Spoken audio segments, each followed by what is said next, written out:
Which is a bit of a contradiction in terms, really.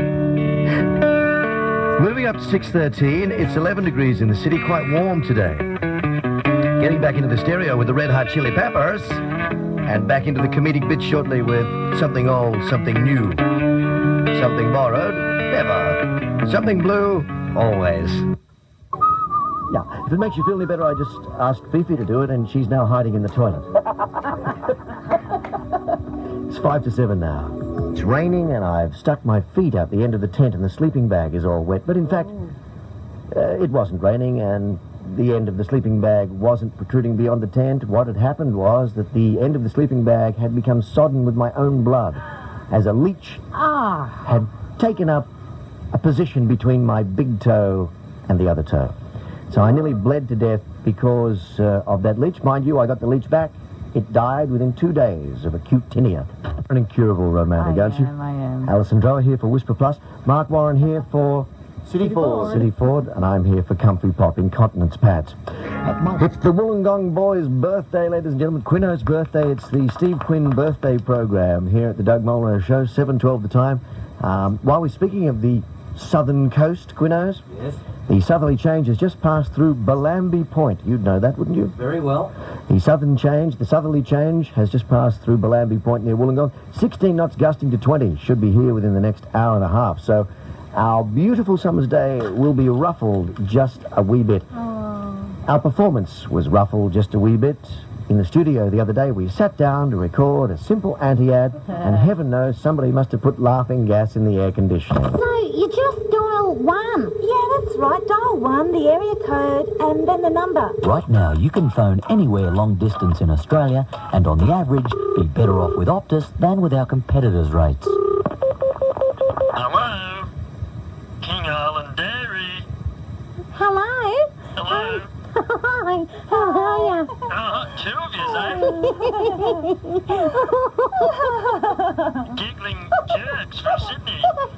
My friend, Fiona. Is that Fiona? Or Fiona? Oh, that Fiona. Sorry. Are you naked? Maybe.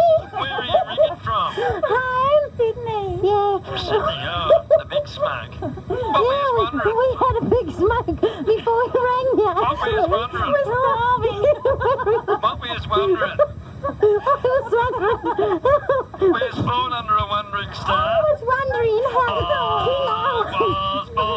They freaked me out. I had too much to smoke. Sorry. My friend and I were wondering how the King Island breeze.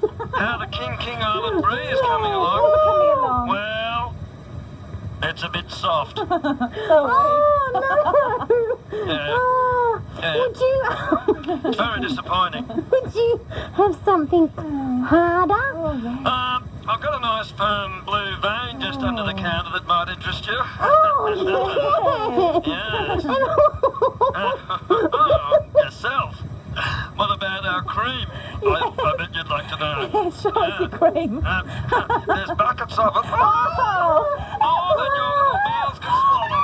Oh! Optus, making your Right there too. Optus, making your cheap thrills even cheaper. Tell us About the cone. The coon? He just does, sticker spotting in it. Doom, boom, doom, dog, dog, dog, Doug Mulray, Doug, Doug, Doug Mulray, Doug, Doug, Doug Mulray, Doug, Hello. Doug Mulray. Thank you so much. Possibly I should have changed my name to Marvin Schwartz after playing that sketch, but I thought you people would like to know what it sounds like in the studio when things don't go as planned. I think it's entirely improved. 7:15 is the time. Let's give away a car, shall we? Yes! Reg, the aforementioned Reg, has left me a little note, and it says, "Dear Chubby." Oh. You see? There's give and take in the abuse department here at Triple F. Dear Chubby, here is your presentation sheet for our second winner, the winner of the second Hyundai Land Rover. Of course, first of all, we have to dip and find who that winner is. So Fifi is in the mode? No, Fifi no more. Everybody swaying backwards and forwards. Hands in the air. Think Johnny Young. What happened? Pop a strap, darling? Oh, if you wouldn't mind, Fifi. She doesn't mind. A vegetarian fan dancer holding the two crispy lettuce leaves discreetly over her posterior and pussies. Head in the barrel, wonderful to watch. Bucky Beaver Teeth have secured a winner from our barrel full of winners. And she has, look right there, look at that, there she is. It's so difficult to remove the... Oh, God. Fine. Now, we never announce these winners. You know how it works, regular listener. We dial the numbers so that the person will be terribly surprised when the phone rings instead of hearing that name mentioned on the wireless. Engage phone mode, Fifi, and dial your buns up, sweet thing. We'll try home first, shall we? We've got a work number here. Yeah.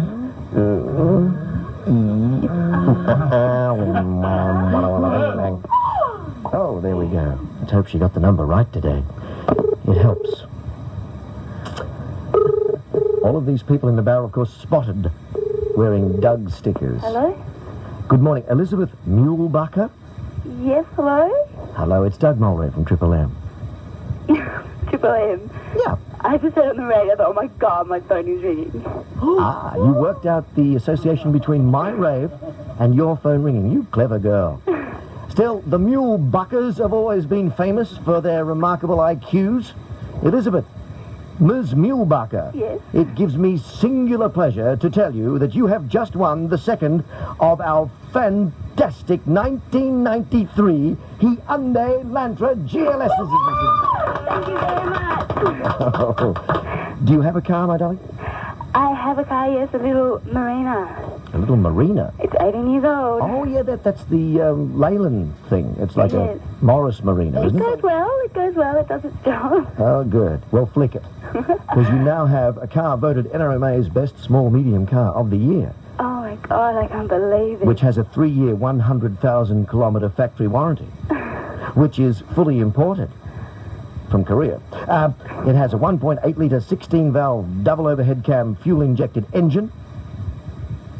$20,000 worth. I'm looking for a reaction here, you Mulebucker. I'm stunned, I'm in shock. Standard power steering, 4-speaker stereo system. You'll be able to listen to your Uncle Doug every morning ever so loud. And it's a class winner in the World Rally Championship round in Perth. Isn't that good? It is unreal. It is excellent. I can't believe this. Elizabeth Mulebucker, I believe that your, according to the information I have here on the entry, your sticker was spotted during Funny Spark Shift. Yes. Is that correct? He's a I funny actually guy. parked behind them and I had to drive past them again. So they'd notice you? Yes? Yes, I know. That's Reg's eyesight. You see, it's because of his personal habits. He's also lost his hair and has this unfortunate growth on the palm of his hand. Elizabeth Mulebucker. It's an unusual name, isn't it? Is it what's the old country? Germany? It's, yeah, Austrian. Austrian. Yeah. Servus Elizabeth. Service. Mulebucker, that means somebody who backed the wrong animal in the Austrian sweepstakes. Is that right? No. No. What does it translate as? I don't know, actually. I don't actually speak the language myself. I inherited it. Party Parslow, we worked out that his name, which is strangely French, even though he's Irish, translates as pass water. Yeah, that's right. That's unfortunate, isn't it? Case of bad luck. Yes. God, I got good luck today. I can't believe it. You've got good luck today. Apart from being roundly bagged about the name Mulebucker, you're better off, singularly better off. Elizabeth, thank you for wearing a sticker. Thank you very much. I might tell you that we've got guys coming up. Can we sort of ask you to hang on? Yeah.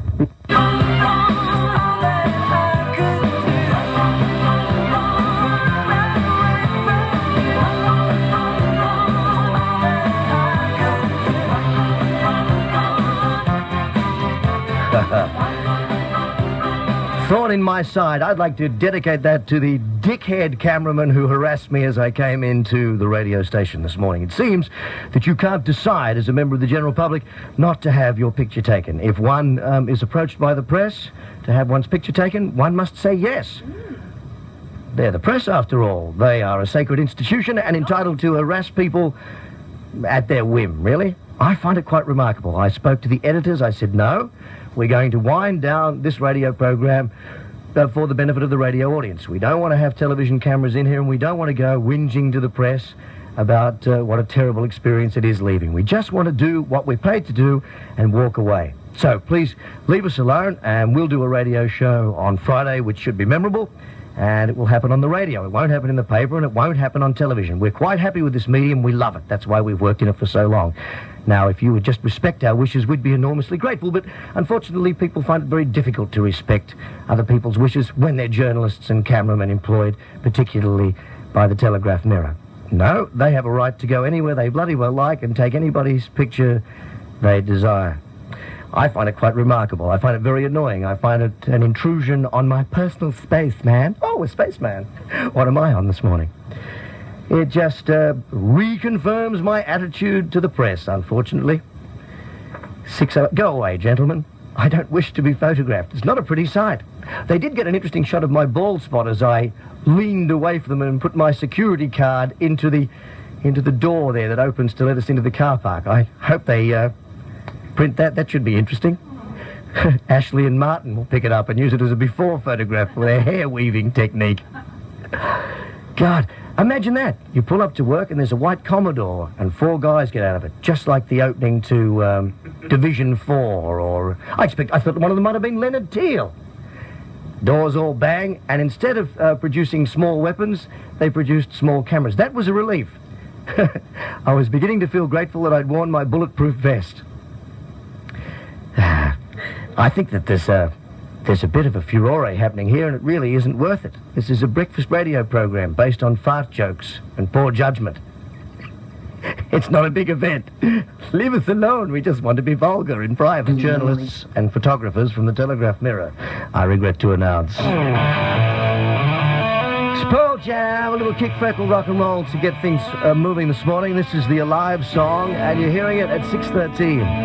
104.9, manic but meaningful megahertz.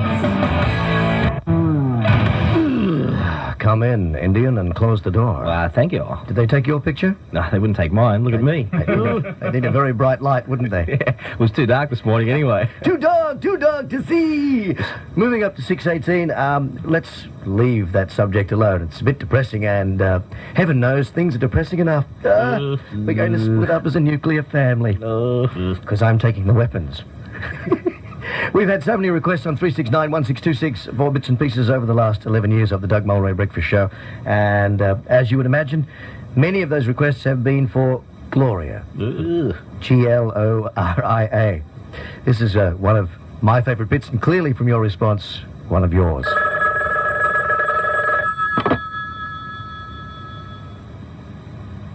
Yeah, well, it would have been good, but unfortunately, various people have been coming into the office and having a listen to the material we've been culling, and then, of course, leaving the cartridges uncued, which is not the sort of thing one would like to have happen on a morning like this.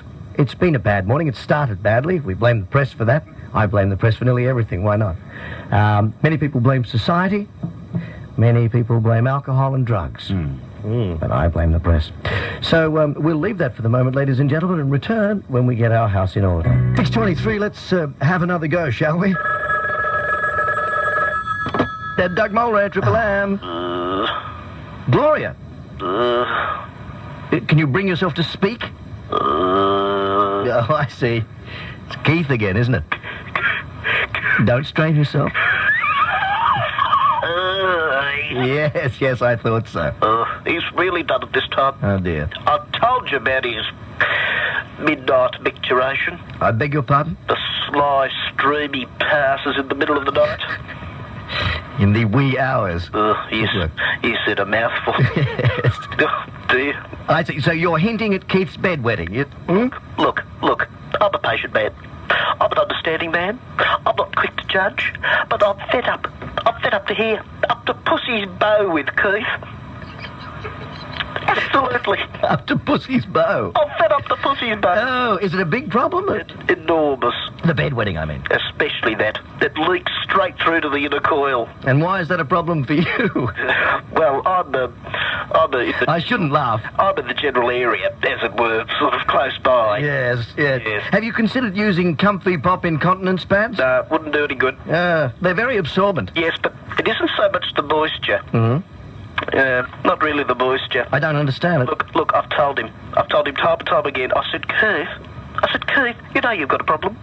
You know at some point during the night you go to dampen the doona. And I would have thought... Did you tell him by any chance that you were fed up to Pussy's bow with it? Just after that, I said, a person, I would have thought, with your particular problem, would have the common decency not to eat asparagus. Oh, my God. I mean, the smell. It's incredible. From the French? Yes. Really incredible. Yeah. Goodbye, Gloria. I'm spending a fortune on family-sized bottles of Old Spice. Goodbye, Gloria. Our entire house is surrounded by tomcats looking for a good time. Goodbye. Mulray.